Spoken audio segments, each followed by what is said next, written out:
What's going on, guys? Welcome back to another episode of Cover Bust, and this one being the GM of the New York Rangers. Apologies for this one taking a bit longer as well. With the most recent roster update, had to go back in and change everything, moving guys to LTIR, changing range potentials, stuff like that. The next one we'll be doing actually is the Ottawa Senators. If you guys want to see this next week, get this video 500 likes, and I'll make sure that happens for you. But like I was saying, in this one we're being the New York Rangers GM. Top players there, we have Henrik Lundqvist, Zuccarello, and Mika Zibanejad. So the Rangers are in a bit of a tough spot right now. They're not quite bad enough to be basement dwellers and get Jack Hughes, nor are they really good enough to be a Stanley Cup contender. They're kind of in that no man's land where maybe they somehow just luck into the playoff spot, but they probably get bounced first round, or they're a 10 to 14 team. So as you can see here, their ratings 89 overall. Actually ties them for the 4th highest with every other team in this division. So you have the clear top 3 in Columbus, Pittsburgh, Washington, and the rest of the Metros all tied. So I mean, we could make the playoffs. Obviously, it's going to be tough because we're in a good division. And as always, guys, using the most authentic settings. So as you can see there, skills superstar, period length 20 minutes, game style full sim, and of course the trade difficulty is set to hard. Also on top of that, we have our own set of rules. So first one there, unlimited free agent signings. Next is max 5 trades per year, with CPU offers being a bonus. Not trade picks past 2021 just to make sure we don't ruin this team's future. And then we have to keep at least 4 picks per draft to keep it realistic. Also, guys, I'm actually adding one special rule for this episode, and that is that we cannot trade Henrik Lundqvist. So basically the goal here is not only to bring a Stanley Cup to New York, but also to bring a Stanley Cup to the King of New York. I feel like we can't let Lundqvist retire without winning that Stanley Cup. So it doesn't necessarily mean he has to be our starting goaltender, but he has to be on the roster. So hopefully we can do that for him. Now, obviously, that's going to make it a bit more difficult as he's getting up there in age, and he's got a pretty expensive contract, but I feel like it's also going to make things a lot more interesting. And as always, guys, I have our list of created players here. I've actually made some changes since last time. First one, I removed Ilya Samsonov, as he's actually in the game now. EA made him a 72 with medium elite, so I boosted him a bit to a 75 with medium elite. I feel like that was a bit more fair. I'm also boosted a bunch of top prospects rating potentials. Lafreniere, Byfield, Lavoie, and Broberg. I know are 4 that I made significant changes to. I also boosted some of the potentials of top players I felt were just a little bit too low. Like Bergeron and Marchand had high top 6. I made them high elite just because they're older, so they'll keep their rating longer. Same goes for some other guys like that. McDavid I made high franchise.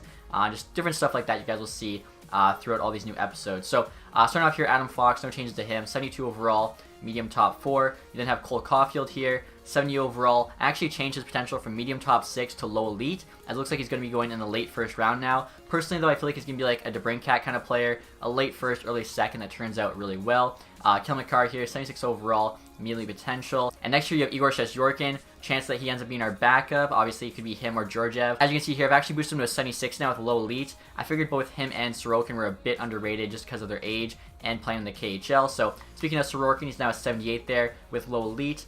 Next year, Joel Farabee, still 70 overall there, medium top 6. Next year, Jack Hughes, nothing changed for him. 80 overall, highly potential. Josh Norris here is a 68 with medium top 6. Jake Onger, 72 medium starter.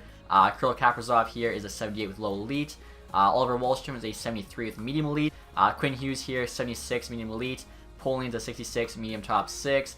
Bowers is a 64 medium top 6. And like I said, Krasov here still a 73, but now has medium elite potential. And if you guys missed last episode, I added Vasily Podkolzin in. He's supposed to be a top 5 pick in this year's draft, so made him 75 there with medium elite potential. And if we're unable to win the Stanley Cup this year, guys, I want to do something related to Henrik Lundqvist. So what we're going to have to do is go to the auction house and search for a Swedish player. Now, the first player to show up is the one that we have to buy and then quick sell. Doesn't matter if it's a bronze card worth 100 or somebody that's worth like $500,000. We have to buy the card for whatever it's listed as, immediately quick sell it. So right now, if we got Telbeck here, wouldn't be too bad. But let's say we got like the new Philip Forsberg, that would really suck. Same with like a legend Haslund. So could be not too bad if we don't win the Stanley Cup, or it could be terrible. Obviously, we want to avoid this scenario entirely, so to do that, of course, we have to win the Stanley Cup. And right now, guys, I'm going to show you what the team's looking like to start. Honestly, not too bad. As you can see there, team stats is hopeful. I feel like that makes sense. Like I was saying, we could make the playoffs as a wild card, or we could just miss. So NHL team here, you got Buchnevich, Zibanejad, and Zuccarello on the first line. Kreider, Howden, and Hayes on the second. Nemestikov, Chittle, and Fast on the third, with McLeod, Strome, and VC on the fourth. So we do have a good amount of forward depth, just really no elite player. Like Zibanejad's definitely the best one, 85 overall with elite potential. Zuccarello's not too bad, 85. Probably going to trade him, though, as he's on an expiring deal, and he's going to want more money. And we have enough depth. I feel like somebody will get good enough, like Chittle, me in top 6 if he has a good year, or even Howden, who's now an 80. one of those guys kind of step up into that top first line role. And then looking at defense here, as you can see, we got Shea and Shankirk on the top pair, which honestly isn't too bad. Pionk and D'Angelo on the second pair is pretty offensive pair. Both have decent potential too. Medium top 4 and high top 6. And then the bomb pair there, McQuaid and Stoll, isn't too bad either. Obviously in goal we have Henrik Lundqvist. 88 overall, but he's 36 years old and elite potential. So I think usually he drops like after the first year, which means hopefully like if we have a decent season, he doesn't drop too much. But basically every year in, it's going to be tougher and tougher to win with him. He'll probably end up being the backup by like year 3. Georgiev there is the backup right now, 78. It's not too bad. Also show you guys the AHL team. And we actually do have a couple solid players here that will hopefully have big years and grow in ratings. So Anderson's playing first line center, 73 overall, medium top 6. On his right wing there, you have Krasov, 73 overall, medium elite, as I showed you guys. So hopefully those two can be like a dynamic duo in the AHL. The rest of the AHL team are really nothing too great to look forward to. Defense even, there's really not much. Smith here, it's on a bad contract, 4.3. So even with him buried, he's still counting like 3.3 million against the cap. So try and trade him, but at 76 overall, it'll be tough. Same goes for Stahl's contract as well. It's not too great. Shesterkin, though, as a starter, he could potentially grow too, just like Anderson and Krasov, although I don't think he'll be much more than a backup within the first 3 years here. So, like I said, try and maybe move a couple bad contracts. Other than that, I might just leave the team as is and kind of see how the first few months go before I make any big changes. Unless, of course, there's like an awesome player on the trade block. And I was taking a look at free agency, guys. There's actually a few decent guys we can sign from here. 2062, medium top 9. Obviously, probably won't be in the AHL, but could give us a decent amount of value or even end up being like a fourth liner for us. Same goes for Riot here, 2161, medium top 9. And then Niemelainen, we usually sign 2059, medium top 6 defenseman. Probably won't start in the AHL right away, but should have a decent amount of value. Also, guys, I want to show you the assets we have to work with. So as you can see there, have about 9 million cap space. Top player with a trade value on this team, obviously, is Krasov. And in this year's draft, we actually have 2 second-round picks, the one from the Tampa Bay trade, but no 4th-round picks. So not too bad. And I was thinking about it too. Instead of actually trying to trade away Stahl or Smith, I'm just going to put them both on the trading block. As I noticed that worked out really well last time with the Islanders. Like, we were getting offers on Clutterbuck and guys that I normally couldn't even trade away. So we have those two on the trade block with Zuccarello. Hopefully some team gives us an offer for one of these guys. Obviously, I'm talking about Stahl and Smith with the bad contracts because it's going to cost a lot to buy out, even when they have 2 years left. Obviously, that probably is what we're going to have to do if we're not able to move them. But hopefully some team comes in and saves us. Let's see what happens. Also, as you can see here, Niemelainen accepted our offer, same with Riot and From, so just got a few decent prospects there for nothing. So I just simmed through the first 2 months, guys, and look at this. The Rangers are actually doing really well. Currently 17-8-1. AHL team's also crushing it, 15-3-4. So you know what they say, if it's not broke, don't fix it. Just going to let them keep playing. Still hoping that someone gives us an offer for Stahl or Smith, but other than that, might as well just kind of keep riding this team and hopefully they continue to play well. And we just got a pretty big trade offer here from LA. Want to give us a 1st and 2nd round pick for Zuccarello. I mean, they're 2020 picks, but still, like, LA, they could have the 1st pick in 2020. We could get Lafreniere from that. Honestly, though, I feel like we could probably get more for Zuccarello, and we haven't made a single trade yet, so not like we have to worry about it costing us a trade or anything. Check this out, guys. We're at the trade deadline here. Rangers have a record of 36, 22, and 4. So that's 76 points, which honestly is really impressive. We're definitely in a playoff spot. AHL team as well, 37, 9, 11. Don't even have 10 regulation losses yet. Like, they're probably crushing it as well. So we'll see where we are in the standing as well, who the leading scorer is. We actually are 1st place in the division. That's awesome. I figured we'd for sure be in a playoff spot, but we actually have the 1-point lead there on the Blue Jackets. So team is doing much, much better than I expected. I thought we'd be kind of like Carolina, New Jersey there. Maybe in a wild card spot, maybe just outside. Shankirk's actually the leading scorer, 46 points. Obviously, a very good playmaking defenseman. I'll check too and see where the AHL team is. Yeah, they're 1st place as well. 85 points right now. The deadline's ridiculous. And Anderson's their leading scorer in the AHL, which I really like to see. Hopefully him and Krasov, like I said, can have some big years. So, I mean, originally I was going to trade away Zuccarello at the deadline. Maybe even move in a couple other guys if we were out of the playoffs. But right now we're 1st in the division. I feel like that would just kind of be stupid. We have 3 years to win the Stanley Cup. Might as well go for it. So, probably not going to give away any like high picks or anything, but if we can make a trade that helps our team now and in the future, obviously we'll do that. So right now, guys, we're trying to get Nyquist from Detroit for a 2nd round pick in 2020. For some reason, they don't want our 2019 seconds, but they do want the 2021. Ragnarsson here, he's only 54 overall with medium top 6, so I mean, because he's such a low overall, I feel like we can afford to trade him. And then Riot here was one of the guys we just signed, not even playing in the AHL, plus he hasn't grown at all, so I feel like we can move on from him. The value's pretty equal. Nyquist is on the block. I think this should go through. Here we go. Trades accepted. So I feel like we got Nyquist there for a very fair price. Obviously, he'll jump right into our top 6 and just help out the offense even more. Trying to make another trade here, guys, for the Coyotes for Jarmelson. The first offer here, I'm including Stahl, as I do want him, although I know it's going to be really tough to move his contract. Salin here, 64 overall, low top 4D potential. Niemelainen, obviously, another guy we signed, but not even playing in the AHL. And then trying to get Jarmelson there. Also adding a second-round pick in 2019. Tampa's pick, which will probably be basically a third. They'll probably win the Cup. And then seventh-round pick there in 2019 from the Bruins. So the value is pretty equal. I feel like because of Stahl's contract, though, they probably say no. Yeah, trade rejected. I kind of figured that. If we take Stahl off, I bet you, yeah, it's the same in terms of being equal. So maybe they'll say yes to this. I feel like this is a pretty good offer for Jarmelson. Improves our defense. Here we go. Trades rejected. I thought that was pretty fair. Maybe we improve the 7th to a 5th. I feel like that's still a good deal for them. Okay, let's try, actually, let's do the 7th this year, and we'll do like a 5th, or, yeah, I'll do a 5th next year. Alright, let's see what the Coyotes say to this. Trade rejected. They're saying it's just off. Alright, guys, so instead of the late picks, I'm adding a 3rd rounder in 2021 in this Meskinen dude.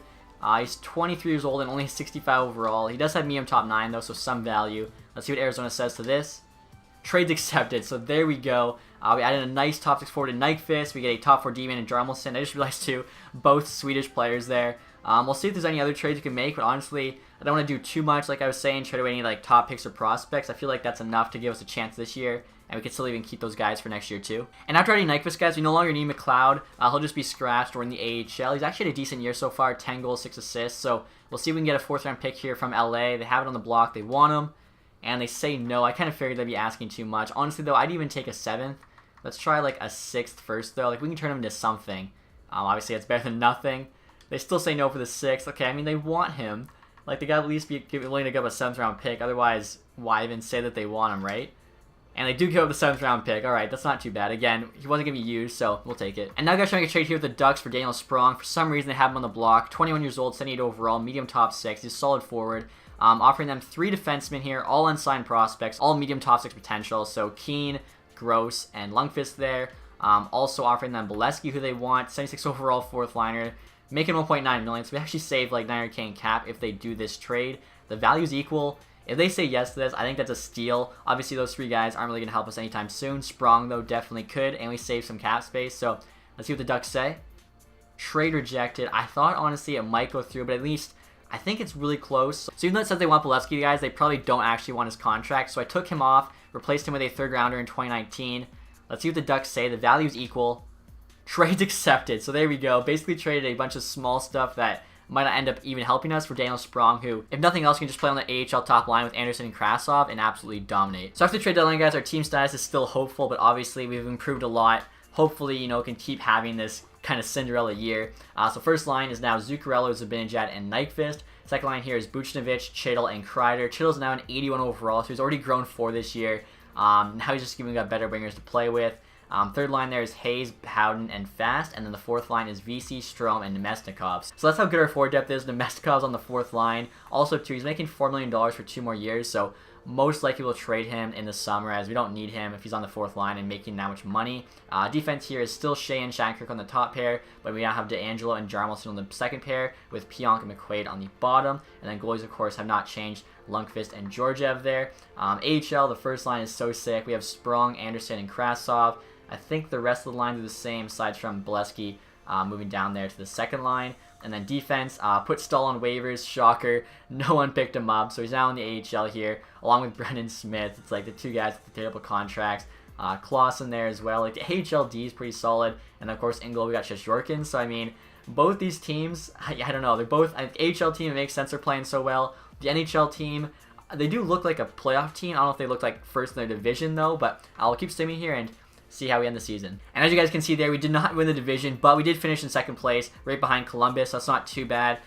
Carolina and Washington, the other 2 playoff teams. Pittsburgh actually missed. That's kind of surprising. And Lundqvist there was actually our leading scorer, 67 points in 83 games.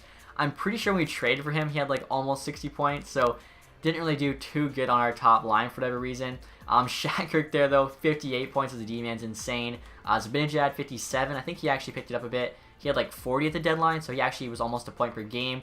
Zuccarello had 54. Buchnevich there, 40. That's pretty solid for him. Hayes almost 40. Same with Kreider. Even Howden there. Shea, 35. So overall, kind of like getting a lot of production throughout the lines. Chittles only had 27 points, but still grew that much. I don't get how it works sometimes. It really doesn't make any sense. But like I was kind of figuring when I looked at this team, we really don't have a superstar. Like Nyquist somehow almost put up 70 points this year, but aside from that, it was definitely kind of like scoring by committee. I'll check Lundqvist stats here. So 69 games played, 40, 25, and 4, 5 shutouts, 0.926, 2.27 goals against, still an 88 overall. So that's really nice to see. Georgia there could have had better stats, losing record, but I mean next year maybe even Shosturkin will take over as the backup. We'll see what happens. Leading scorer in the entire NHL. Sorry, that's goalies. Bobrovsky Len wins. And Stamkos, 88 points. McKinnon there with 87.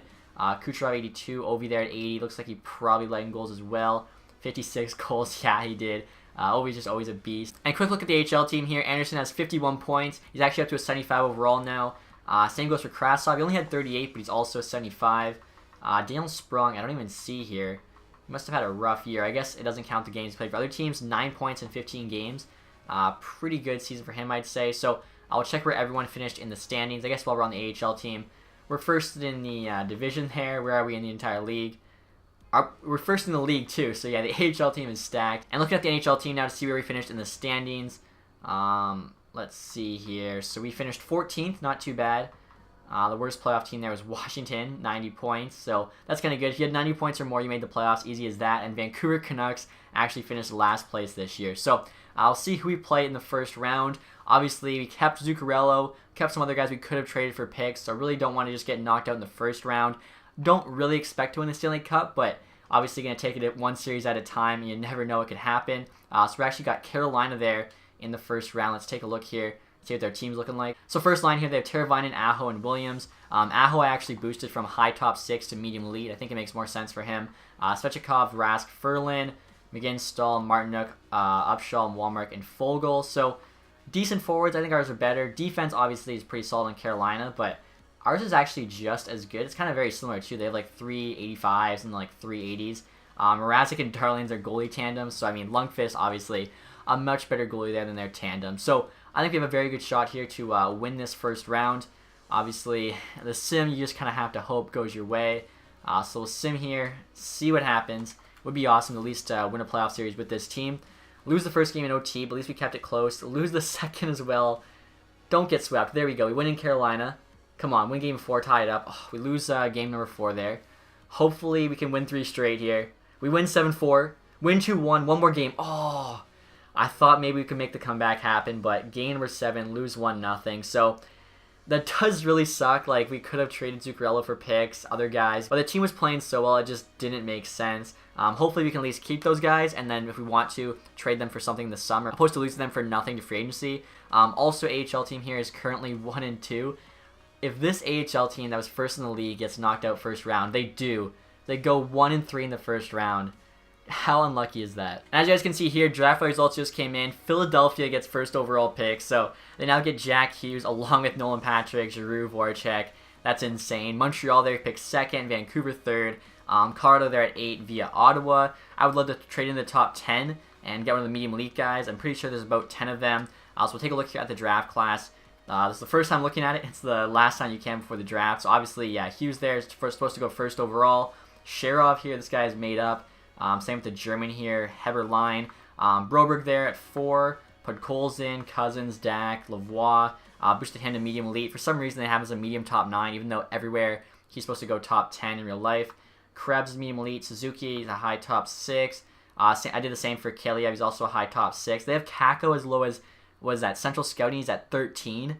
That's crazy low. This defenseman here, German's also going to go really late too for being medium elite. Byram's a medium elite, going to go 16. Like, there's a lot of medium elite players in this draft. So when EA adds in like 3 created ones, it just makes like basically the top half of the draft all medium elite, which is a little ridiculous. I guess there were a couple of high top 6, but I don't know why they're adding created players to this draft. I say it time and time again. It makes no sense. But we basically just have to trade up into the top 15, and we can most likely get a medium elite, especially if like 1 or 2 teams mess up the pick. So that's kind of awesome. I'll also show you guys the awards here before we get to the draft. I kind of called it earlier, trading Tampa Bay 2nd round pick. As you can see there, they actually did end up winning the Stanley Cup. Zuccarello there led our team in playoff points, 6 and 7. Not too bad. If we can get him for the right price, I bring him back for sure. So we'll take a quick look at the playoff tree here. So Tampa Bay beat Boston in 6, the Leafs in 5, Capitals in 5, then the Stars in 6, and Carolina, after beating us in 7, got swept by the Capitals. That's kind of sucks. I mean, we did better than the Capitals in the regular season, so it really doesn't make any sense.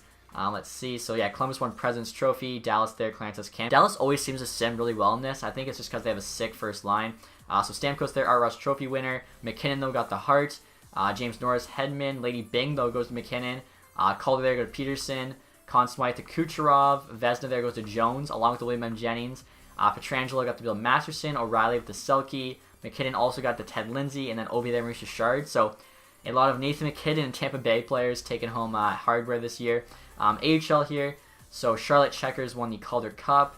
Of course, we were the regular season champions. Unfortunately, doesn't really mean anything, and that also means we get the Eastern Conference Trophy and our Division Trophy. We'll see if we got any player awards here. I don't think so. Wallstrom, most points.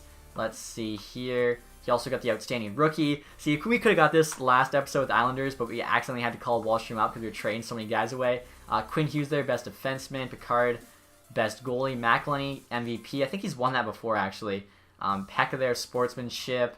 Jerabak got the community involvement. Picard also got lowest goals again. So hopefully here we can have a good draft. I mean, the team played better than I expected them to in the first year, so even though we didn't kind of tank and get a really high pick, at least it is a good sign for the future. Hopefully, because we played well too, Lundqvist's rating doesn't drop too much. Him remaining an elite goalie is obviously a huge factor for this too. So like I was saying, we'll sim the draft now. Hopefully we can get lucky here and find an elite player in the first round. So right now, guys, trying to make a trade with Minnesota, move up in the draft by 3 spots just to ensure we get a medium elite, or at least hopefully get a medium elite. Also offering them Nemestikov here. He's actually down to an 80 now, making $4 million. His value is pretty low, but they want him, so hopefully they'll say yes here. They reject that trade. It's probably because Nemestikov might even have negative value at this point. We'll try maybe doing the trade for like the 15th or 16th pick. Alright guys, so I'm now trying this trade with Carolina, moving up 1 spot in the draft, just giving us slightly better odds, and also shedding Nemestikov's contract. Obviously, he could have grown in rating if we played him higher in the lineup, but just wasn't really worth it. So we'll see what they say here. And they do say yes, so there we go. Just saved ourselves $4 million, plus, you know, maybe that being that 1 spot higher actually matters. Philly there obviously picks Jack Hughes first overall. So I'm really hoping there's still a medium elite player left. Sherov there, 81 of the draft. That's so dumb. He's higher than Hughes. Just made up guy. The Heberlang guy there, Vancouver. Podkolzin goes to Buffalo. Cousins to Detroit. I switched him from a right winger to a center and made him medium elite. Same goes for Dak, made him medium elite. Broberg there, I increased from rating from 65 to 75 as he's about equal with Byram, and yet in the game he was 10 overall below. Like I said, Lavoie, I made a medium elite, and I increased his rating a bit. Krebs there to Vegas. He was a top 6. I've seen him anywhere from between like the 10th pick in the draft and the 20th, so I feel like he'll just stay at medium elite. Kakko there at 10 is a steal for Calgary. This Kreutzer guy's for the Devils, 78 medium elite. Kaliev, Suzuki, Byram there at 14. That Vokojevic guy there at 15. So there might not be a medium elite guy left, as I can't think of one. Byram might have been the last one there at 14. Let's see. So even if we don't get a medium elite, I mean, at least we still like got rid of Mesikov's contract, as it really wasn't worth keeping. And I think, yeah, I might have messed up there. Should have tried to trade up a couple more to get Minnesota's pick or whatever, but it was just pretty tough with those guys. So this dude's probably medium elite, 29 or 26. It's a bit of a reach. Let me check Central Scouting here. All right, guys, so right now I'm trying to decide between Nolan Foote, who I'm pretty sure is high top 6, or this Korolek guy here. They're pretty sure he's a medium elite. I'm thinking I might go Nolan Foote and then try and even trade back in for a late first rounder to get that Korolek guy. He's supposed to go like 29. So we'll take Nolan Foote here. I'm pretty sure it's high top 6. Or sorry, it's medium top 6. We should just take another guy then. Jeez, I made a couple mistakes already. It really sucks that Minnesota didn't take that trade for Nemestikov, as the difference between Byram and Nolan Foote's pretty huge. So we'll see if we can trade back in the late first round to get that dude who could be medium elite. Probably just trade like our second and something else. So now I'm going to try to make a trade with Anaheim to get back into the first round and take that guy who could be in medium elite. Offering them our second round pick here, which is 48th overall, along with Ryan Strome. Similar to Nemestikov, he's just kind of overpaid for his rating. He's 80 overall, right on, so he's actually gone up from the 79, but he's making $3.1 million. You can usually get an 80 for like $2 million or under if you're smart. So we'll see if they say yes to this trade, and they do, so there we go. Hopefully that guy is medium elite.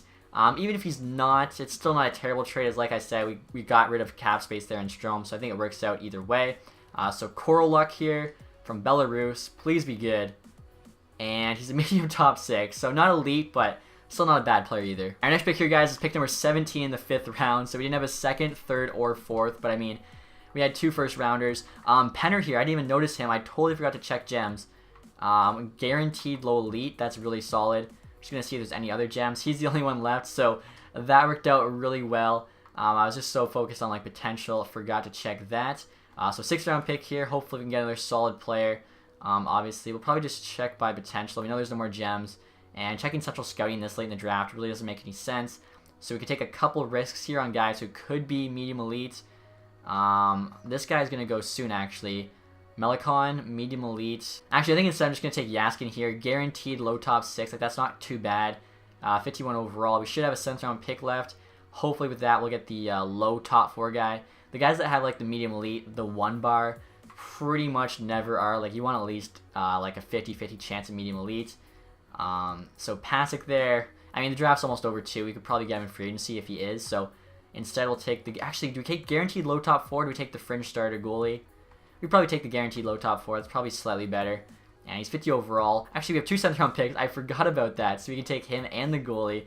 Look at that. I forgot we got that 7th rounder for Cody McLeod. So there you go. A fringe starter goalie here in Hunwick. 49 overall. So definitely like a project, but still pretty solid draft. And now the re-sign phase. As you can see, we have just under 19 million in cap space. So it should give us a lot of options for free agency. So we'll go through here position by position. Zibanejad, Howden, Chittle all locked up. So it's our top 3 centers. Should be easy to find a 4th line center. I mean, Anderson actually will probably end up being it. He should be at least like an 78 by the start of next season. Holland obviously not going to be re-signed. Neves here, 25-76. I guess we can keep him. Same with Terry there. The Fogarty guy, we're just going to let go. And looking at left wingers next, Bushnovich and Hayes both want re-signed. So Bushnovich here was coming off his entry-level deal. 4.4 for 5 years. Interesting contract ask. Could get him for 3.3 for 1, or okay, let's do this. I think the 2-year bridge deal is better for us. Let's see if he does 3.75 there for 2. Hayes was making 5 million. He should be asking for less. He is asking for less. 4.5 though for an 82 is still pretty expensive. Let's do 1 year at $4 million. If we need him this year, we use him. Otherwise, we can just trade him at the deadline. VC there's a 79 now. Might try and trade him. Bolesky here is a 76, making 1.9. So if we bury him in the AHL, his contract costs us 900K. If we buy him out, 633K. So we're saving 300K, but then it adds on to next year, so might as well just leave him for now. Lactose here, 2266. Sounds like lactose intolerant. Might as well just sign him though. And looking at right wingers now, Nyquist does not want to resign. I'm curious though how much he wants. It's actually up to an 85. 5.4 for 5 years. We'll see how much money we have left after we sign everyone else. There's a good chance Panarin's available in free agency. Obviously, would much rather keep him. Zuccarello, though, does want to re-sign. I thought for sure he'd want to test free agency. Now, he has gotten worse before when I've signed him. Just under $4 million, though, for 5 years isn't too bad of an ask. Gets a lot more expensive there for 1 year. So, I don't know. Like, 5 years, let's say he's 36. I'll see if he'll do 5 years at 3.5. At that point, it's pretty fair. And he could not drop, as I think he had like a decent year. So Fast there, Spronger locked up. Krasov's a 76. He could even be like an 80 by next season. That Schneider guy will just let go. Same with Verta there. Like, they need at least bomb 6 potential. So From will keep. He was the guy we signed last summer. And looking at defensemen next, as you can see, Brady Shea's an 87 now. So he's turning into that #1 defenseman we need. Shattenkirk there, still an 85. Jarmel's an 84. I think he actually dropped 1 then. McQuaid we could keep, but he's a 32. Can probably find someone better in free agency. D'Angelo's only an 80, wants 2.8. That seems pretty expensive. I'd be willing to do 2x2, especially if he grows this summer. I think that's a lot more fair. Pionk's probably going to get a similar contract. We want 1.8 for 3. We could even get him, wow, we could get him for 1.5 for 2. Let's do that. It's even better contract for us. Clausen there, just going to let go. So Stahl and Smith here. Like I was mentioning, I was trying to trade, really could not get them moved. They both have 2 years left on their contracts, so if you bury them, Stahl's 4.7 cap hit, Smith's 3.3. If we buy them out, Stahl's 1.9, so we save quite a bit. We're saving like $3 million buying them out. I think we do that. And Smith, if we buy out, so 3.3 otherwise, and 1.4. So we save almost 2 million buying out Smith. They're just taking up space in the AHL as well. I think we do it. Like, it's kind of our only option there. Now, our buyout penalty is up to 3.3 million, which really isn't the greatest, but I think it's still better than the alternative, which would have been keeping those guys. O'Gara, 25.76. I don't know if I keep him. Bygrass is pretty much just as good and younger. Gilmore there is 26.74. Just going to let him go. Lindgren should be growing. This Pedri dude, 25.68. Yeah, he's not very good. Looking at the rest of the guys, though, we really don't have that much AHLD depth, so I guess I'll keep Gilmore here for one more year. And next, guys, we finally have the goalies. Look at that. Henrik Lundqvist is now 91 overall. He actually grew in rating. I was scared he was going to drop, but he had such a good year. He grew by 3 from an 88 to a 91. And at 37 years old, that's so impressive. I mean, he did have a very good year last year. .926 save percentage, 2.27 goals against. That's insane. Like, that's honestly the difference between us winning the cup or not. Georgiev, Shishorkin, one of those two will be the backup. The other will be the AHL starter. Mazinek there, he's not even got potential now. So we basically just have to find an AHL backup. I'm hoping we could probably bring in Panarin, maybe a solid defenseman. We do have a ton of cap space, even after a bunch of these guys sign. So honestly, team's looking pretty good right now. Alright guys, so Zuccarello rejected our offer. We didn't give him quite enough money. I'll see if he'll take like an extra 250k. Pionk though accepted. Same with D'Angelo, so got both those guys back. Same with Hayes, Buchnevich, bunch of AHL players there. So I mean, everyone that we wanted to bring back said yes, except for Zuccarello. And we got all those guys pretty cheap, I think. Like, look at that. We still have 16 million in cap space. So Nyquist, I mean, he wanted like what, 5.5. We can probably get Panarin for like 7, so we might as well spend the extra $1.5 million to get him. Obviously, we did give up a decent amount to get him, but it was worth it to have a chance at the Stanley Cup in that first year. Zuccarello, again, if we can bring him back for a fair price, like 3.5 you rejected, that's so close. Let's try 3.6. Like, the extra 100k, honestly, it might be the difference maker. And I'm trying to think if there's anyone else I want to keep that we do not have a contract offer on yet. Holland's going to let go. McQuaid, honestly, like, we could keep him. 2.7 though for an 81. I'd rather try and sign a better defenseman.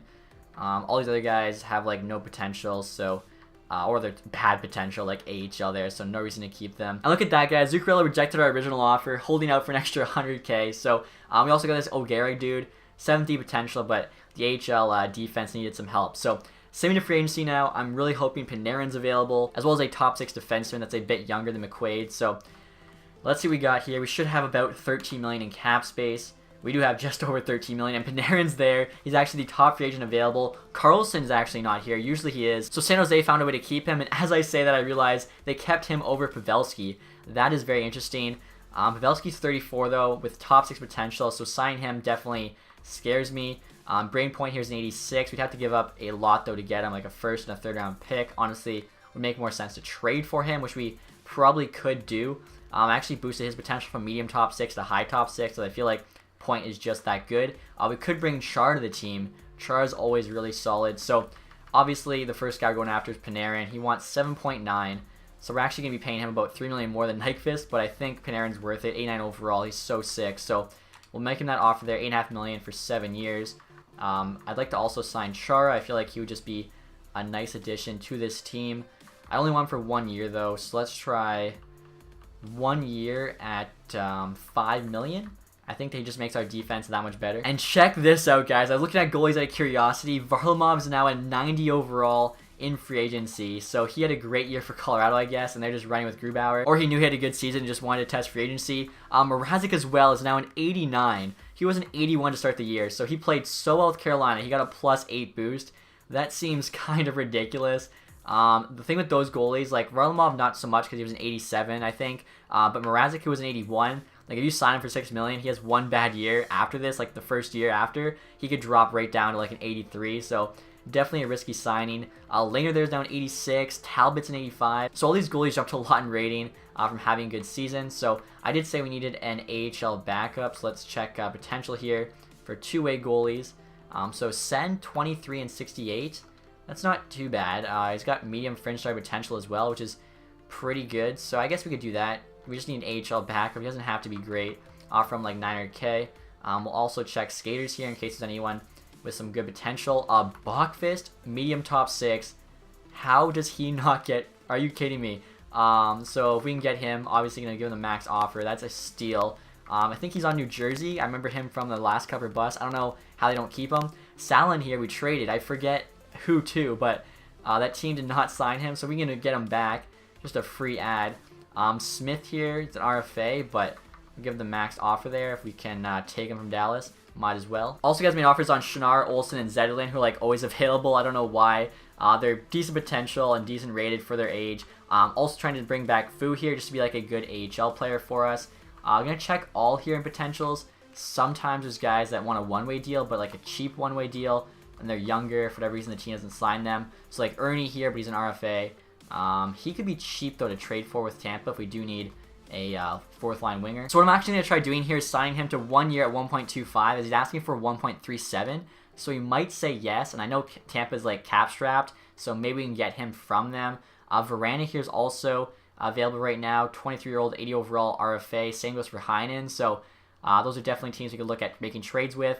I would still definitely like Braden Point if we have the cap space and can swing a trade. Alright guys, so this Howell guy accepted our offer. Forgot to show you. I actually made offers on like a few more two-way guys I found that were like 20 years old, mid-60s, medium top 9, just because we have so many contract spots open. Might as well take advantage. Schnarr there also accepts. Same with this Matthews guy.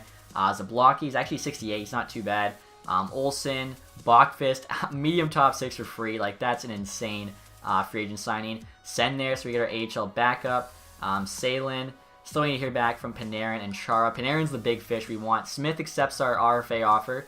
Dallas has a chance to match. Ernie also accepted. That's awesome. I don't think Tampa Bay has the cash, so we might get Ernie for free, which is sick. Fu there joining the AHL team. Zetterlund. Still waiting to hear back from Panarin.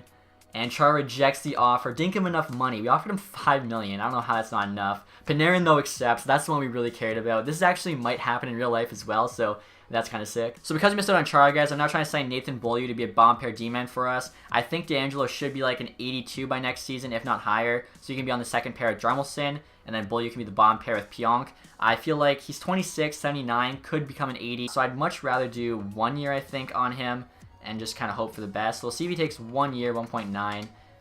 Again, it's kind of like the backup plan getting him, but not terrible. And check this out, guys. Tampa Bay actually matched our offer to Adam Ernie. I didn't think they'd have the cap space, but they found a way to do it. So unfortunately, did not get him for free. And Dallas also matched the offer made on Smith, so didn't get either of those guys, but that's okay. You guys know the saying, you miss 100% of the shots you don't take. So it's still worth it to, try and get those dudes. We'll see here if... Oh, no, Nathan Beaulieu goes with Dallas.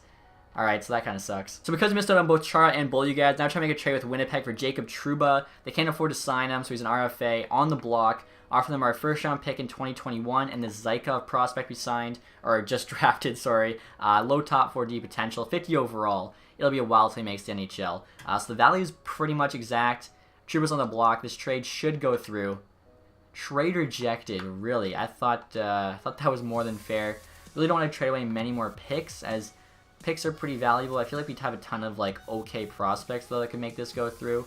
So let's see. Like I said, like look at all these guys here that are like 20 medium top 9 potential. Let's add Howell here to this trade. That should push you over the top.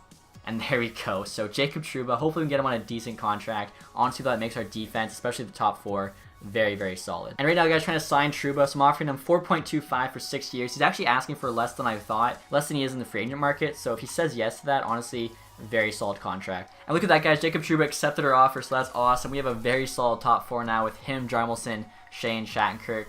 So I'm not sure whether or not I want to try and sign Braden Point. I'm thinking I might wait till the end of the summer when we could possibly send some cap back towards Tampa. Plus, we'll be asking for less. And just to see if we have any forwards really grow and we no longer need them. So it's down the end of the summer, guys. The Braden Point's still available in free agency. He's asking for $6 million for 7 years, but if you go down to 1 year, it's only $3 million. Even 2 years is just over 4. So I'm gonna see if we can get him for like 3.85 here for 2 years.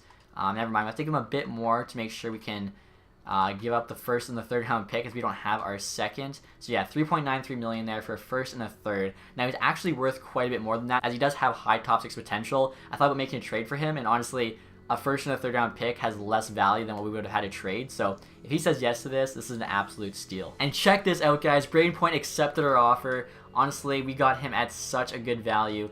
Hopefully here, Tampa Bay does not match that, as like I said, Considering his value, we could like flip him right now for so much more than a first and a third. And as you can see there, Tampa Bay chose not to match your offer because they don't have the salary cap. So we give away a first and a third, but we get Braden Point.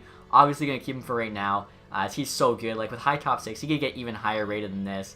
That's a great signing for us. And now guys, before the season starts, trying to make a small trade with Carolina, offering them fast and from for Boyle. We don't have a fourth line center, and he's one of the best.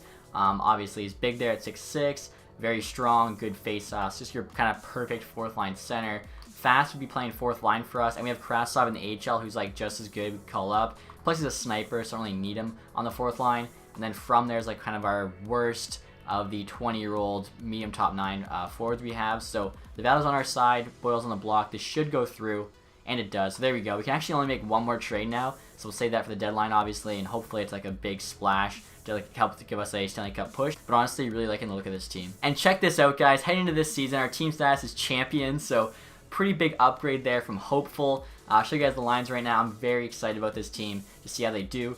So first line here you have Panarin, Point, and Buchnevich. Second line here is Zuccarello, Zibanejad, and Schittle.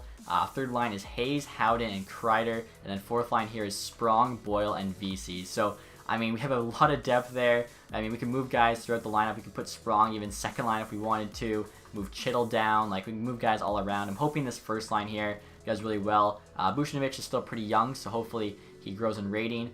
Defense, like I was mentioning before, the top 4 is pretty sick. You have Shea, Shattenkirk, Trouba, Jarmelson, with Pionk and D'Angelo in the bottom pair. D'Angelo is now an 82, and he's kind of like the offensive specialist. Gonna have him on all the power plays. Very good hands and a very good shot for a defenseman, so hopefully we can take advantage of that. Goalies here, Lundqvist is still a 91, which is awesome. I'm actually putting Sheshyorkin in as the backup, as Georgiev didn't really do that great last year, so they're both 79s. I figure might as well give Sheshyorkin a shot. And speaking of the power play, I'll show you guys that right now. So Panarin, Zibanejad, Buchnevich, D'Angelo, and Point the first unit, and then we have Sprong, Howden, Kreider, Shattenkirk, and Shea on the second. So really liking the look at the NHL team. And right here you guys can see the AHL team. First forward line here you have Spencer Fu, Anderson, and Krasov.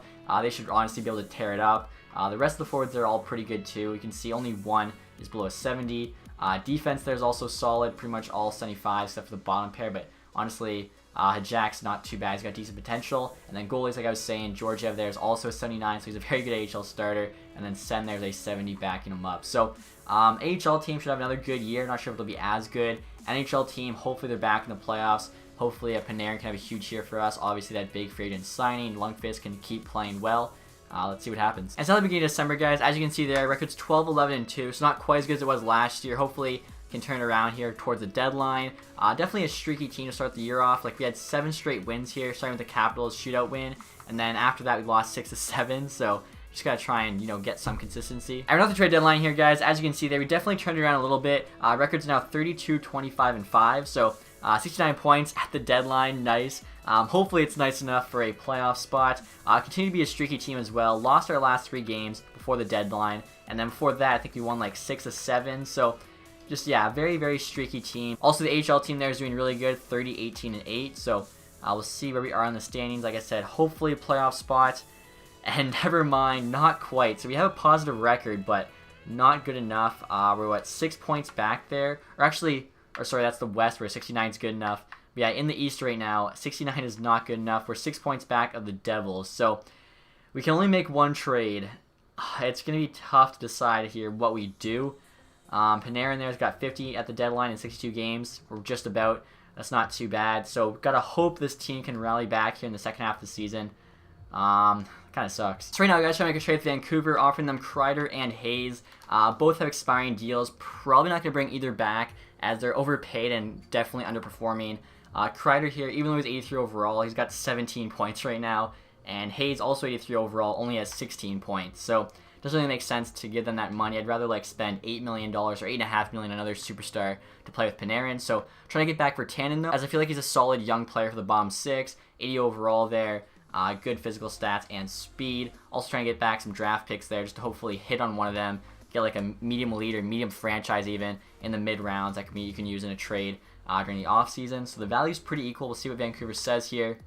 And the trade's going through as we're calling up Krasov. So there we go. Honestly, I think that's a solid move. We could still make the playoffs, and that way we also make sure we don't lose those 2 guys for nothing if they decided to, like, say they're going to go to free agency. And look at this, guys. Even after trading away both Kreider and Hayes, our team status there is still champion. So maybe there is a chance we can rebound here in the last, month and a half and make a playoff push.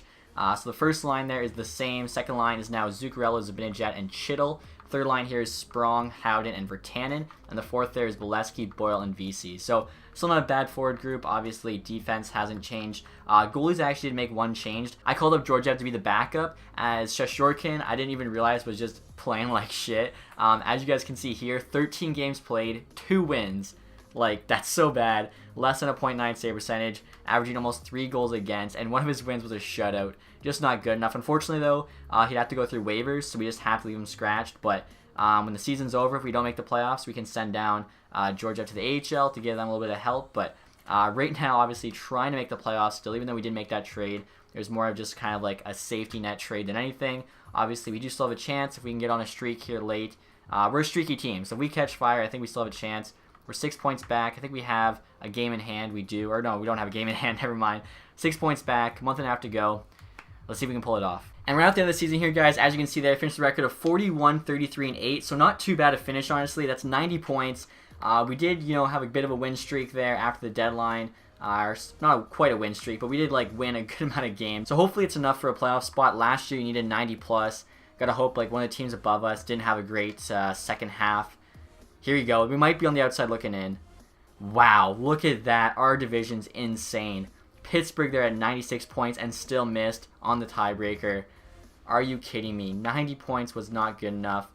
In the Western Conference, it would have been good enough. 2 teams with 90 points make it. So that's really unfortunate. I mean, that's just bad luck. Panarin there, 69 points, 82 games, is our leading scorer. So, I mean, he didn't do too bad considering being our big free agent signing. Brain Point there, 55 points.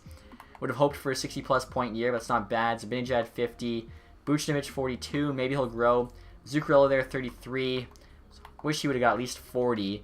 Shankirk, 33. Shea, 30. So, I mean, we're definitely going to have to spend a bit of money in free agency and try to bring in 1 or 2 superstars. We should have the money. And then in goal here, you can see Lundqvist had a good record still. Played 71 games, which is ridiculous.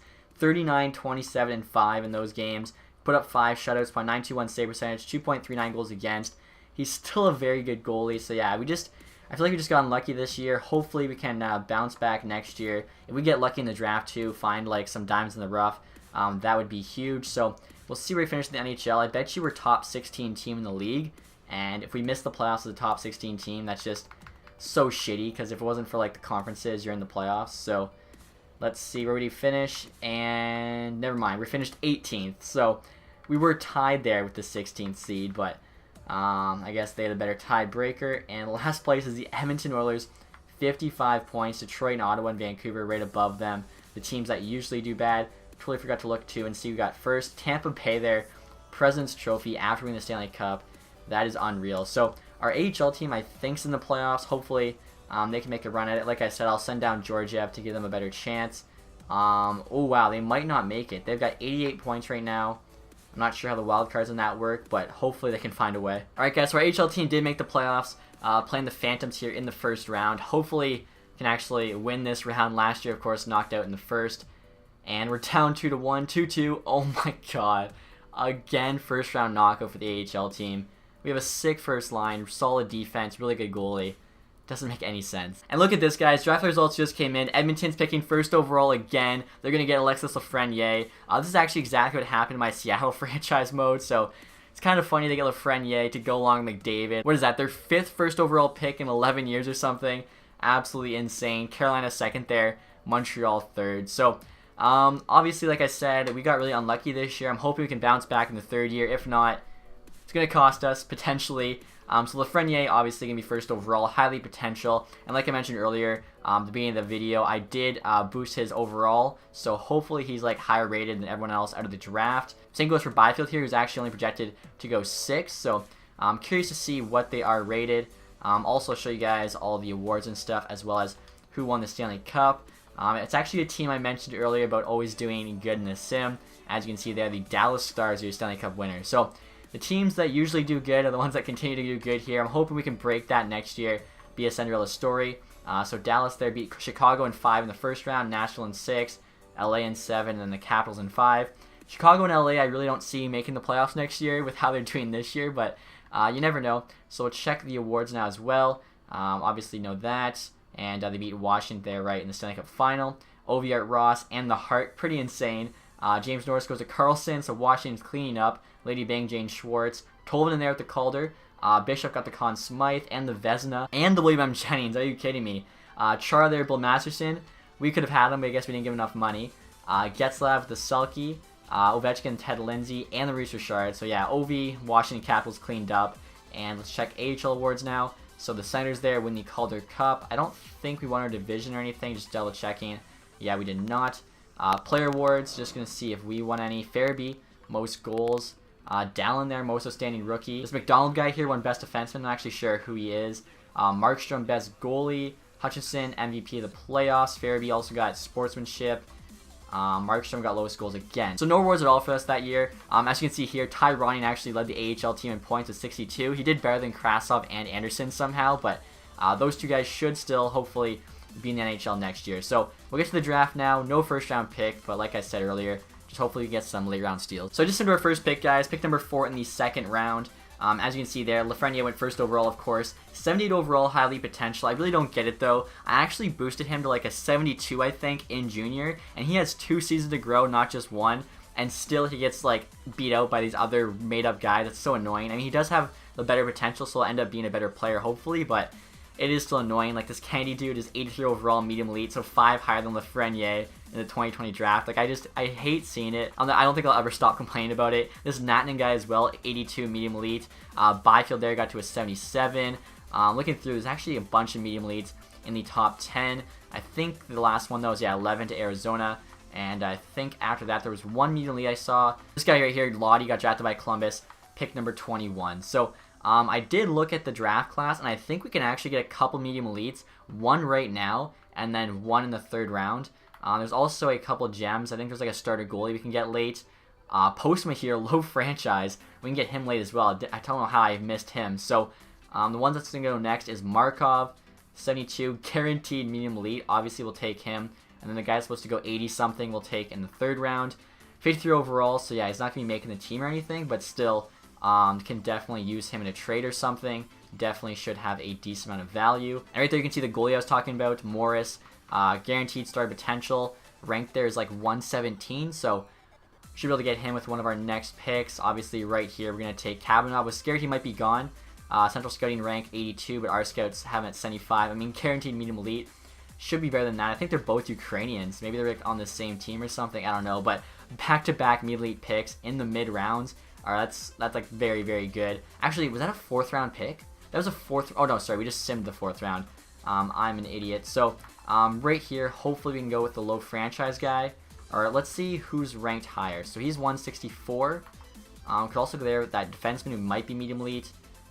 Goalie there is 117. He's going to be gone soon. Let's go with the goalie. And then the franchise guy. Yeah, goalie is guaranteed medium starter. And the next pick here, guys, is pick number 4 in the 5th round. All those Vancouver picks being like early in the rounds honestly helped out so much. So hopefully the low franchise guy is still here and he's gone. Oh my god. Actually, never mind, guys. I don't know what I sorted by last time, but here he is, Postma. Low franchise, still available. Let's see what he is for potential.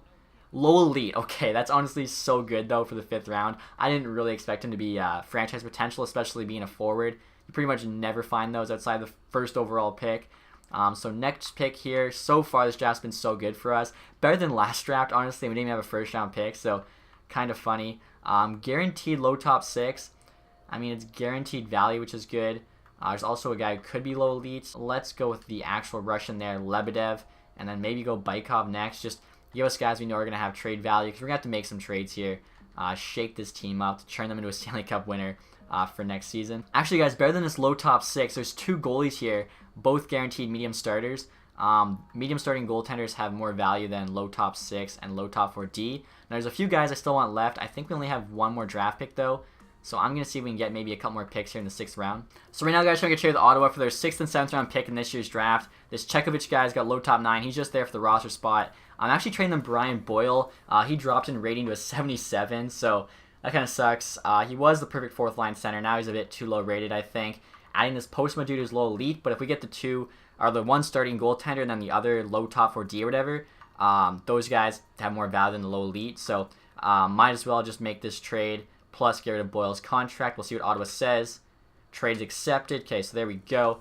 Again, want to just basically get back in the draft, and they actually had, obviously, 2 more picks left. One of the only teams where that was the case. We have 3 picks left in the draft, guys. I'm hoping we can get Bykov, Nicolin, and Waite all here. So we'll just do it based on central scouting. Bykov's next to go. And it looks like the one guy got drafted, unfortunately, the low top 4D. Waite's still here, though. Guaranteed medium starter goaltender. Those have a lot of value, even though he's 47 overall there. It's still not bad at all. So we'll see what we get here in this last pick. Hopefully somebody, I mean, chance at low elite there with Bulbrook. It's not terrible. Aegon there, very, very small chance of medium elite. Honestly, I'd say we go for it. If he's low elite, it's a great pick.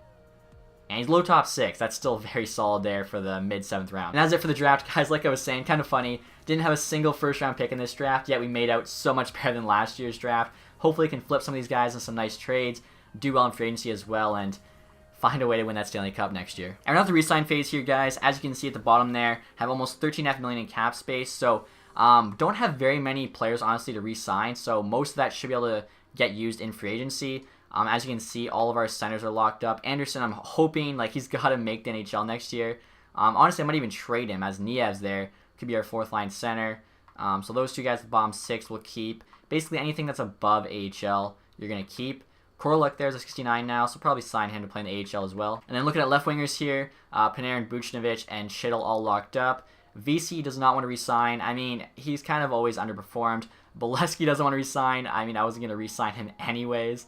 Let's see, Grop, 2374, I guess we'll keep him for AHL. And then looking at right wingers here, Zuccarello is actually dropped to an 82, so might even trade him. Like 84, that was a good contract. 83 wasn't bad. 82, it's now a bit expensive.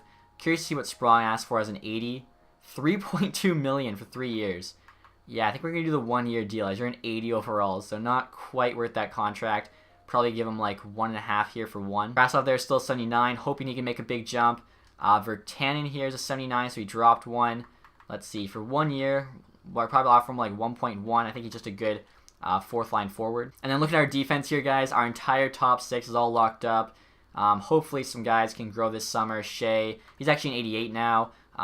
D'Angelo, Trouba, Pionk even. In regards to the AHL, I give offers on Bygris and Crawley there. Gilmore is 27, so we're not going to keep him. Goalies, Lundqvist did drop in rating, unfortunately, but still an 89 at 38 years old. That's pretty solid. We can win with that for sure if we give him a good team in front of him. Georgiev, like I said, was a better backup than Shishorkin, so want to keep him. $750K for 1 year. For 79, that's a great ask. We could actually even like sign a better backup. We could have like those 2 guys in the AHL. Let's see. And then we got all these medium starters to trade. So yeah, we really should have about $13 million to spend in free agency. Hopefully can get some nice additions. And as you can see here, Sprong actually rejected our offers, so probably have to give him like 1.75 or something. Georgiev accepted though. Virtanen rejected. We'll have to give him slightly more. Bygras, Grop, Crawley, looks like just all the AHL guys accept. So yeah, we'll give Sprong and Virtanen each like an extra 50K, 100K, and that should be enough. And we're now at the free agency period, guys. Like I was saying, Sprong and Virtanen both did accept after we just gave them an extra 100K each. $12 million there to spend. Yossi's available. It's a big name free agent. 88 overall. I feel like, I don't know, does our defense need him? I mean, we could use him. We have the money. Spurgeon, Krug. We definitely don't need a defenseman like that. The best forward, though, is Hayes, who's only an 81.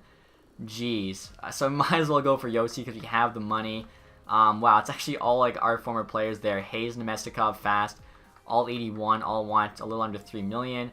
I do not see Kreider, so he actually must have re-signed Vancouver. But, I mean, yeah, Yossi and Shea, that could be a sick top pair, so we might as well try. We have the money. Let's offer him like 7.25 for 4 years. That should be the most, and that gives us a sick top pair. We have a lot of youth coming up, too, in terms of forwards. Could probably make a trade for somebody. Let's take a look here at goalies. I mean, we have Lundqvist. Mrazek there's still an 89, but he's a UFA again, which is strange. Elliott there's an 88, wants 3.7 million. Could even sign him to be the backup behind Lundqvist. I mean, does it really make sense, though? Probably not. And if he's the backup and not playing much, he probably goes down in rating. But like I was saying, we could get a better backup, even though Georgiev or Shishorkin both could grow. In which case, does it make sense to sign 82? I'm not sure. You know what, guys? I am going to try and sign Markstrom here. 82 overall. I feel like Lundqvist, especially if he goes down in rating a bit, why not have a solid backup behind him? Elliott, I just don't trust the rating. Plus the $2 million we could use somewhere else. So we'll check 2A players too, see if there's any really good ones with potential. Cousins here, 26.78. He could turn into like a fourth line forward for us, so might as well give him this offer. And after Cousins, guys, I made offers on all these guys here. 20 years old, high 60s. I think we'll actually miss out on one of them, but that's okay. Jones here, 19.59, low starter. Honestly, it's not even worth the roster spot just because we have so many medium starter goalies. So we'll see who says yes, and then we'll probably try and make a trade. If we do get Josi for just another big name forward to play on that top line with Panarin and Point. So Kirk here accepted our offer. Same with Douglas, Olofsson, Nordgren. So those 3 guys. Actually, if they're all accepting first, we might miss it on Josi because we don't have enough roster spots. So I'm going to go make a trade here just to be safe. So right now, guys, trying to trade 4 contracts that really aren't that great to Ottawa here for a second-round pick. They're not bad players, though. 2 bottom 6, a top 9, a fringe starter. They're all like 26 and under too, but on our team, like, they're 4 of the worst guys. So if we get a second-round pick, we could use that later in a trade if we flip it. We'll see what they say. Trades rejected. Okay, I figured even though the value was pretty even there, they would say no. 3rd-round pick, though, I'd still do this trade, and now the value is way on our side. And they do say yes. Okay, so we'll have enough roster spots there to get Josi or whoever. Plus, we can still make 3 more trades and just make sure they're 3 big trades. And as you can see here, Cousins just accepted our offer. Same with Markstrom, so we do have a really good backup now. I guess we'll just have like the best goalie tandem ever in the AHL. Georgiev and Shesterkin. Hillis accepts. Have not heard back from Josi yet, the big name free agent. And Josi accepts our offer. There we go. So, I mean, I'm liking the look of this team. I still want to bring in a forward. So we'll just have to look at the trade market and see what's out there. So right now, guys, trying to make a big trade with Florida for Mark Stone, making just over $6 million a year, 87 overall, first-line right winger, exactly what I'm looking for. Pionk here, we no longer need with Josi, still has a good amount of value. This goalie here, medium star potential, and then Kavanagh there, medium elite forward prospect. So the value's on our side. They do want 2 of the 3 things. We'll see what they say here. Trade rejected. I thought, honestly, that might have been enough to get to go through. We'll see if we can add like one more small thing here. So on top of the second, also get them Sal in there, if that's how you say his name. This is such a big package for Mark Stone. Like, come on. And there we go. Finally goes through. Hopefully he just tears up on that first line with Point and Panarin. So heading into the 3rd and final season, guys, team status there is contender. So it's gone down from champion. But honestly, I think this team's better than last year's. First line there, you have Panarin, Point, and Stone. Second line's Krasov, Zibanejad, and Chittle. So Krasov's now an 82. Playing second line minutes, immediately potential. I could definitely see him grow a ton this season. 3rd line there, you have Buchnevich, Anderson's down 81, and Sprong is down 82. And then 4th line here, you have Zuccarello, Howden, and Virtanen. So pretty good forward depth. Defense is stacked. You got Shea and Trouba on the top pair, Shattenkirk and Josi on the second, and then Jarmelson, D'Angelo on the third. Just very good depth. I could have had Josi and Shea both on the top pair, but they're both left-handed. And then you'd have Trouba and Shattenkirk both on the second pair, and they're both right. Also, Josi there has a top 4 role, so he'll be fine as long as he's in that top 4 role. And Shea also has it, so I think it's kind of meant to be them splitting up. Special teams here, I went with a more balanced approach. I have 2 defensemen on the back end, as we do have really good offensive defensemen, so hopefully that works out. Also here for goalies, Lundqvist, still an 88 overall, even at 38 years old. So this is like the longest I think I've ever seen him hold his overall, which I'm a huge fan of, as I'm trying to win a Stanley Cup here for the King. And then Markstrom there backing him up to 82. Hopefully he's a better backup for us than we've had in years past. Quick look here at the AHL. First line's pretty sick. Fu, Nieves, and Ronin. Cousin there. Second line center is also pretty good. Defense, Lindgren's down 80, so if we end up trading like Jarmelson or something for cap reasons in a big trade, could easily call him up. Also goalies here, Shesterkin's down 81, but he still won us 2 games last year. I wouldn't have been confident with him as our backup. And then Georgiev there is still only a 79. So AHL has got some really good goaltending. Both teams should be able to make the playoffs. I'm hoping Rangers can bounce back in. Of course, once you're in the playoffs, anything can happen. So I'll start the sim here and hope for the best. So it's the beginning of December now, guys. We're currently 14-11-1, which isn't too bad. I was a little bit scared, but we've actually gone on a bit of a winning streak, or sort of winning streak. As you can see there, we've won, 4, 6, 7, 8 of our last 9, I think. We were actually like negative before this insane run, so hopefully we can keep it going here to the deadline. Even if we're negative at the deadline, obviously we're going to make a couple trades to just add to this team as the last year. Got to go for it. And we're now at the trade deadline here, guys. As you can see, their record of 32, 24, and 8. So I think that's, 72 points? Not too bad. Should be a playoff spot. AHL team there crushing it, 38, 12, and 6. So let's take a look here and see. And we are in a playoff spot, but only a wild card spot. Jeez, look how good that division is. Only one team is negative in the Devils. So we got to keep playing well. We're going to try and make a couple of big blockbuster trades at the deadline. Zibanejad there leading the team in scoring, 57 points in 64 games. So hopefully there's a big name player on the trading block that'll make it easier to get him.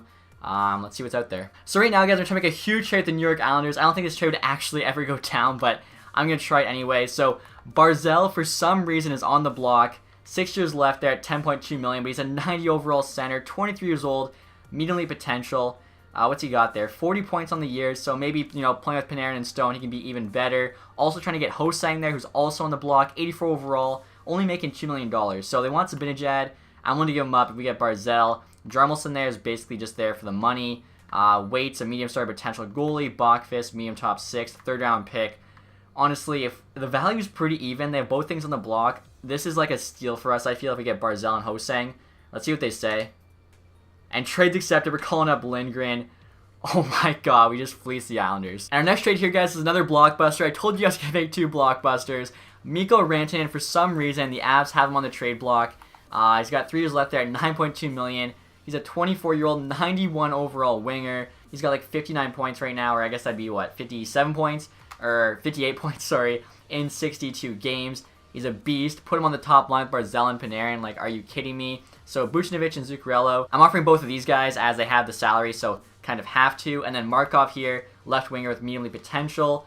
Would rather, not trade him, but if we get Rantanen, I think it's worth it. So, the value is pretty equal. If they say no, I still have, Nolan Foote left. A bunch of medium top 6 guys, medium top 9 guys. We still have lots of guys we can add to make this trade go through. Let's see what Colorado says.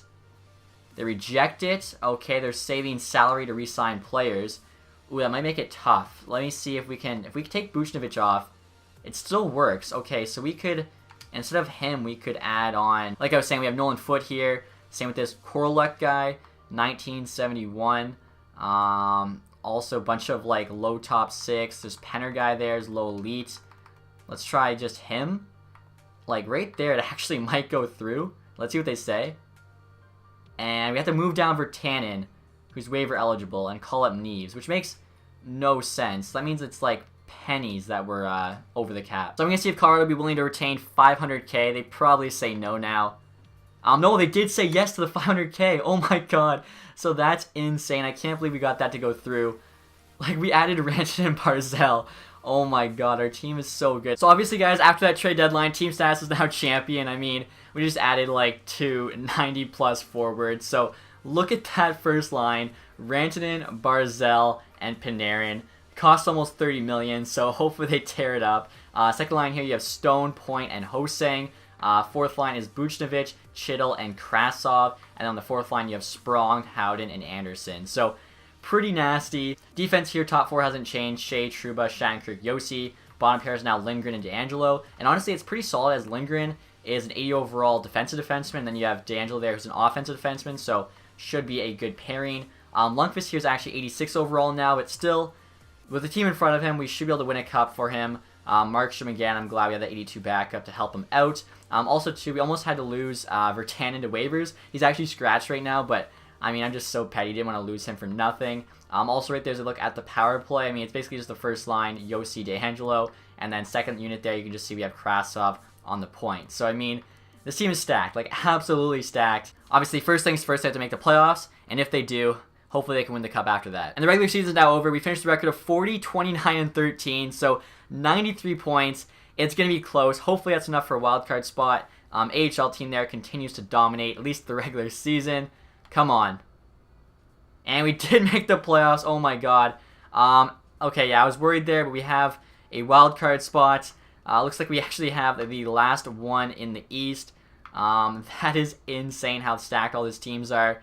Hopefully we can just, make a run here as the last seed. Rantanen in there, 71 points in 80 games.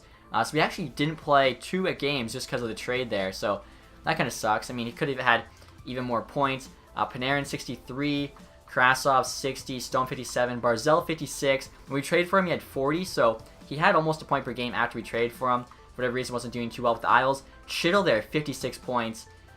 He should definitely go up in rating. I mean, he's already an 83. He'll definitely have a boost after this year. Point 47. It's not too bad. You'd hope for a bit more. Shattenkirk, Shea, Yossi all producing as defensemen. Hosang 32 is not bad. Anderson 32, Buchnevich 30. So, all right, team's doing pretty good. Let's see Lundqvist stats. Are they still good? Winning record 37-25, 10 OT losses, 8 shutouts is huge. .917 save percentage, 2.48 goals against. Markstrom there, definitely the best of all of our backups. 3, 4, and 4. So he's getting us points at least. Stats, he has above .9 save percentage. I mean, we'll take that. I mean, we're just looking for a decent backup, and he definitely was. I'll check the scoring leaders here. I don't think Rantanen was 71. Yeah, he's not even on the first page. Kuznetsov there, 95 points. Ovi again puts up 52 goals. So he's the Maurice Richard winner. That is just insane. What is he, like 35 years old? He's still just crushing. So it's going to be a tough playoff here, it looks like, because we're going to be fighting through all the best teams right off the start. But hopefully, obviously, can have some luck on our side. We'll see here who finished first in the entire league. So San Jose Sharks there, 112. First in the East was Columbus. Let's see where we finished there with our 93 points. So 13th in the NHL. I mean, that's pretty solid, I'd say. Winnipeg makes the playoffs with the 20th seed. It's a bit ridiculous. And last place in the league, Calgary Flames. That's actually kind of surprising to me. I'm guessing it's because they never found a goalie. And no matter how good of a team you have, if you have no goaltender, it's going to be tough to win. So we'll see here who we play in the first round. Take a look at their team. And then start the playoffs sim. And the first round of the playoffs, guys, we're up against the Toronto Maple Leafs.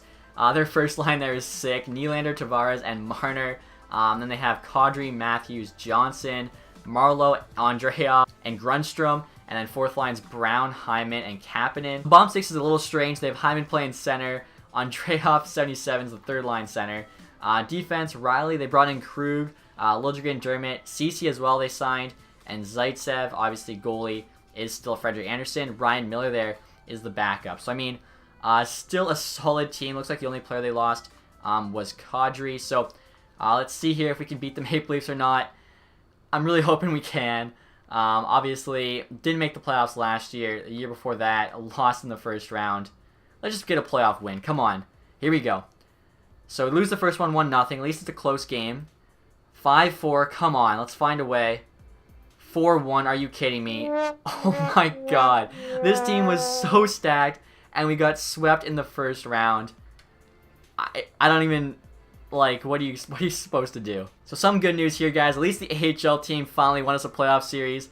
3-1 there, so that's good news at least. Let's see if they can beat out Providence here in the second round. I still can't believe, like, our team was good enough to not get swept by the Leafs. Like, I know the Leafs have a good team, and it looks like they actually just lost in 7 there to Providence. So, I don't know. Like, that Rangers first line is, I mean, I don't know a better first line in hockey, considering the fact the Avs have the best first line, and we just took Rantanen from them. And, yeah, I don't know how that happens. And look at this, guys. Draft results just came in. Boston there picking first overall. Detroit second. Devils third. Obviously, 2021. I don't even know, like, who the top picks are in that draft. In-game, like, it would just be made-up players, so it doesn't really matter. So we'll go check the awards now in the playoff tree. As you guys can see there, or sorry, it shows the Calder winner, Stanley Cup winner, Dallas Stars. I think they're back-to-back champs. Barzal did have 4 points in 4 games for us. Unfortunately, just not enough. I don't know, like, just got really unlucky here every single season sim. Especially, like, the one we didn't make the playoffs. We were definitely good enough to make it. The Maple Leafs there, so they swept us, beat the Buffalo Sabres. Then they lost to the Penguins in 7, who lost to the Stars in 7. Stars beat the Wild, Ducks, San Jose Sharks, before, of course, beating the Penguins there in a best-of-7. So, I mean, I guess good on the Stars, back-to-back Cup champs. That's tough to do. Leafs there, President's Trophy winner. So, I mean, you lost to the President's Trophy winner, you got swept. It sucks. I feel like we should have at least won a game. Kuznetsov here gets the Hart along with the Art Ross. Seth Jones, James Norris. Kuznetsov also got Lady Bing. Krasov there, though, gets the Calder. So we did get an award. That's awesome. Jamie Benn, Conn Smythe. Anderson with the Vezina. Andy William M. Jennings. Fox here, Bill Masterson. O'Reilly, Sulky again. Kuznetsov there, Ted Lindsay. And then Ovi there, Maurice Richard for the 4th straight year. You gotta be kidding me. Okay, so we'll check the AHL awards now. Obviously, we know we made it to the second round. I don't think we won the division or anything, and we did not. Maybe we somehow got a player award. Peter Holland here, most points and MVP. Forsback Carlson there, most goals for second of 3 years. Hayton, though, got most outstanding rookie. Smith, best defenseman. Binnington, best goalie. Raymond there, MVP of the playoffs. Ennis got an award. Stanley, Binnington, lowest goals against. So, Unfortunately, no AHL award, but we did have the best rookie in Krasov. Finally, in the 3rd year, he came through. I mean, our team was so stacked. Like, that first line was legendary. Rantanen, Barzal, Panarin. Only got to see it play, too, for, what, like 20 games in the playoffs. Obviously, got to own up to it, though.